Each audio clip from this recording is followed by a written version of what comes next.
Hey everyone, today we're diving into the world of recording sales with VAT included. In the past, we didn't pay much attention to VAT, but now we're tackling it head-on. Let's start by imagining a scenario where we're making a sale on credit.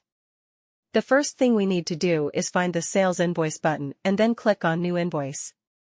Let's say we're creating this invoice on January 20th, 2024. Since it's a credit sale, we'll set a due date of 15 days from the issue date. You have the option to pick an invoice number yourself or let the system automatically generate one for you.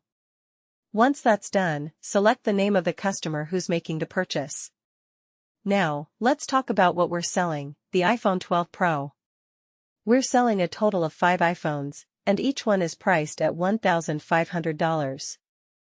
So, if we do the math, that's a total of $7,500 before VAT is added. Make sure to choose the VAT option for the tax code. This means we're charging a 20% VAT on the total price of $7,500, which adds up to $1,500.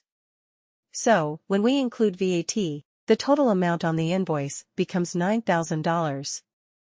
Don't forget to add a description like credit sale so it's clear what the invoice is for.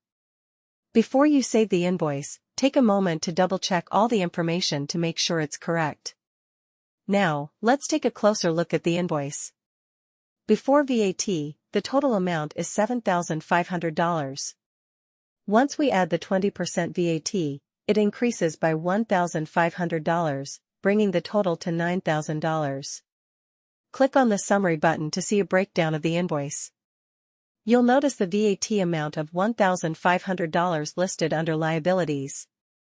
This is the VAT we've charged our customers, and we'll need to pay this amount to the government later on. Thanks for following along.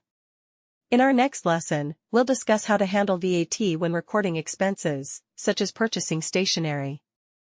See you then.